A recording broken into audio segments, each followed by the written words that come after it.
sa Philippines, anong meron? May volunteerism sa church. Nagvo-volunteer ako sa finance ng church, no? Hindi pa ako full-time.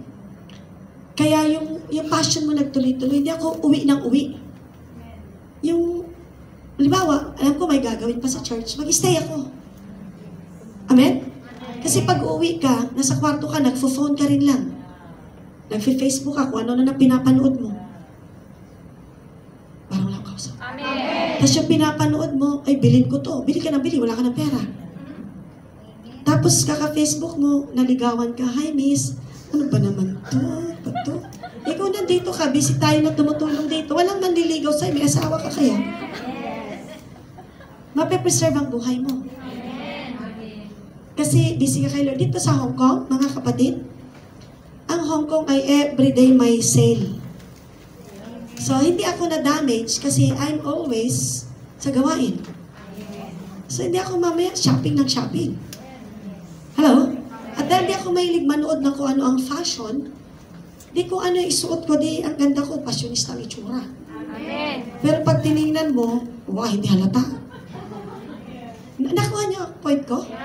Kasi wala akong pinapanood ng kung ano-ano. Ako po ang taong iningatan ko sarili ko sa pinapanood ko. I protect my eye gate and my ear gate. Kasi kung anong laman ng heart mo, ilalabas mo. Kung palaging napapanood mo, yun na rin ang passion mo.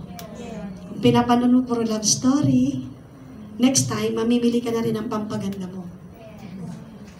Pati pagsasalita mo, papalitan mo na, hi, ba na rin? Yeah, this is true. True or false? True! Oh, kasi makukopya mo siya. Yan pala uso ngayon, busy ka na sa parlor. Puro ka na lang parlor. No? Huwag pong magagalit kung meron dito. Kasi para naman tayo ng pinanggalingan, doon din ako galing. Until ginabayan ako ni Lord kung saan dapat nakapoint ang buhay ko. Amen. Oh, kaya yung kailangan masustain yung passion. Kaya parati kong pinapakinggan, pinapanood yung magpapalakas sa akin. Amen. Oh, kasi ito ang buhay ko, mag-share ng gospel. At hindi ito basta obligasyon lang. Hindi ito duty. Ito ay joy. Amen. Hindi lang siya na kailangan kong pumunta. Bakit kasi naman may araw-araw pa? Hindi. Passion mo to. Amen. Kaya hindi ka tinatamad. Yes. Nakaplansya na lahat ng damit ko from Monday, Tuesday, Wednesday, Thursday, Friday, Saturday, Sunday. Monday again, Tuesday again, Wednesday again. Amen? Amen. Kasi kung wala kang passion, kung ano na lang yung mabunot mo. Pero pag may passion ka, lahat dyan, i-arrange mo. Amen. Kita mo sapatos mo, dumi mo, lilinisin mo. Kasi ginagawa mo to para kay Lord. Amen. Hindi ka lang maghanap ng basta masuot mo.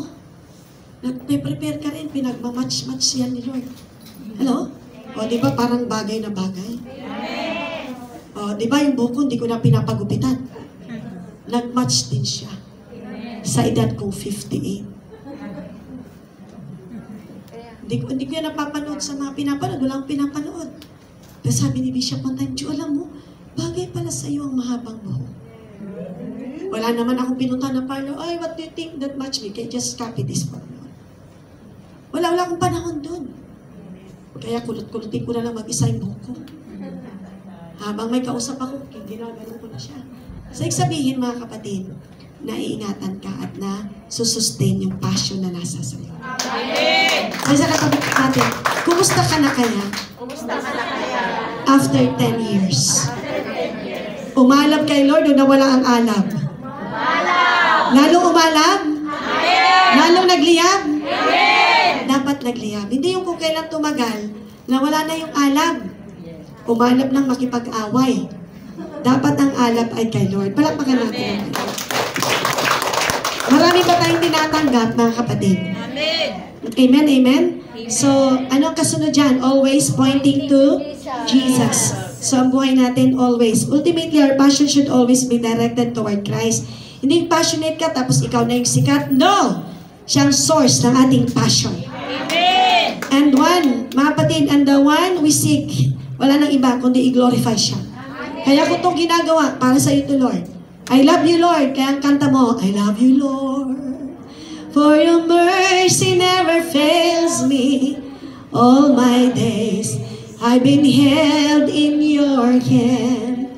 The moment that I wake up until I lay my head, oh, I will sing of the goodness. Pero nung unang panahon ng kanta namin ay ganito, I love you, Lord, and I lift my voice to worship you. Oh, my soul, rejoice. Yun ang kanta natin nun. At nung medyo naging modern naman, ti amo, ti amo, ti amo. I love you, I love you, I love you. Amen? So, ibig sabihin mga kapatid, ginagawa natin to dahil mahal natin si Lord. Amen. At lumago yung pag-ibig kay Lord kasi iniisip mo palagi yung hirap niya sa cross. Hinihirap mo siya ay King of Kings. Ngunit iniwan niya ang karangyaan para iligtas ang kanyang minamahal na anak. Amen. So, sino dito ang mahal ni Lord? Amen. Sabi sa katabi natin na dahil mahal ka ni Lord, Dahil mahal ka ni Lord, hindi ka niya pababayaan. hindi ka niya pababayaan. Pasasaganain ka niya. Pasasanayin ka niya.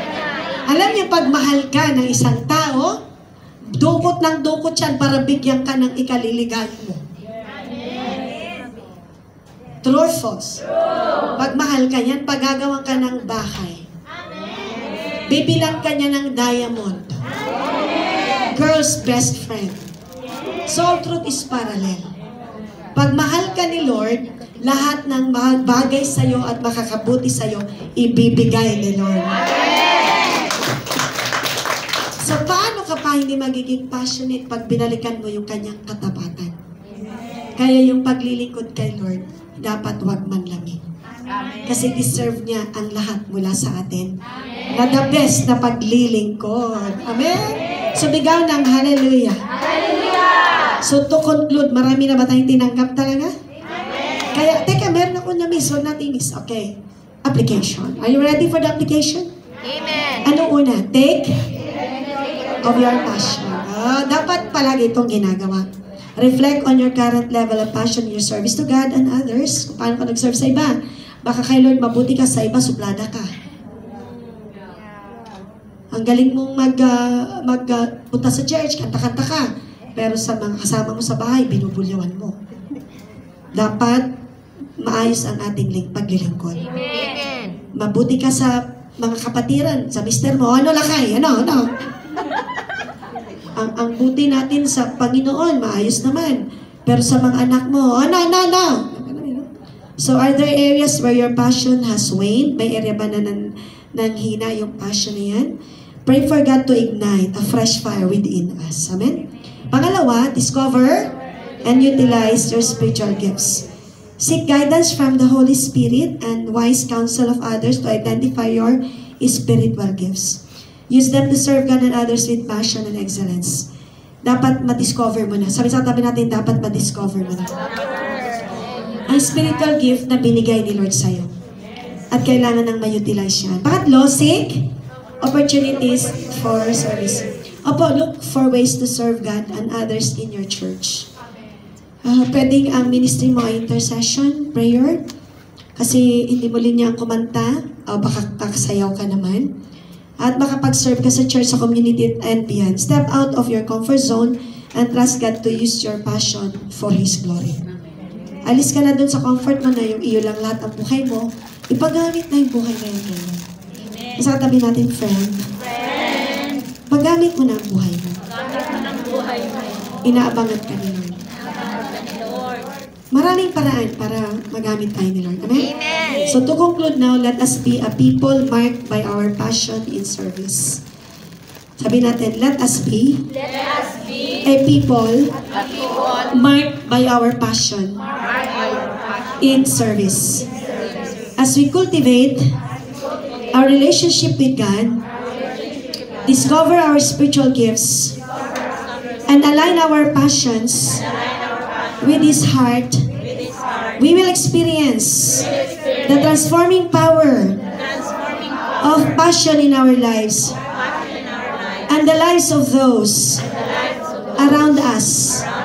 May our service be driven not by duty alone, but by a burning desire to bring glory to God and make a difference in the world. Palapakan natin sila. Manalangin po tayo. Hallelujah. Father, marami pong salamat sa inyong blessings. We thank you, O Lord God, for the gift of passion. Ignite a fire within us to serve you and others with wholehearted devotion. Show us, Lord, how to align our passions with your will. And empower us to make a lasting impact for your kingdom. Thank you, Lord, for blessing us. We honor you. In Jesus' name we pray. Amen! Sumigaw ka tayo ng hallelujah.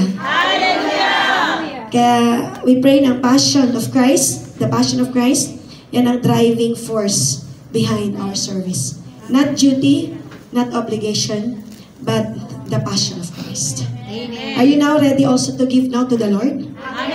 Sa tuwing nagsisimba, kahit saan ka magsimba, may offering time. But may I explain? Ang giving pala ay command ni Lord, at kaya siya nag-command, hindi para tayo pahirapan at kunin yung nasa atin. Kaya siya nag-command sa atin na ibigay muna natin yung gusto niyang ibigay kasi ibabalik din pala niya. At pag binalik niya sa atin, higit pa sa ating binigay niya. So, effect, ang gusto pala ni Lord sumagana tayo. Kasi habang nagkakaloob pala tayo, ibabalik niya ng higit sa binigay natin. Kaya kung naman nagkaloob ako ng 100, pwede niyang ibalik ng 500. So, sa tingin niyo, pag gano'n ang balik, maghihirap ka o sasagana ka? Ibig sabihin, ang pagkakaloob talaga para kay Lord, yung gawain niya, hindi ka maghihirap. Now ngayon, bakit may naghihirap na nagkaloob? Maaring meron pang command si Lord sa giving na hindi niya nagawa. Na kailangan niyang gawin. So, wala akong maraming panahon para i-detail yun. So, now let's give to the Lord. God bless us all. Nandiyan po ang ating ushers.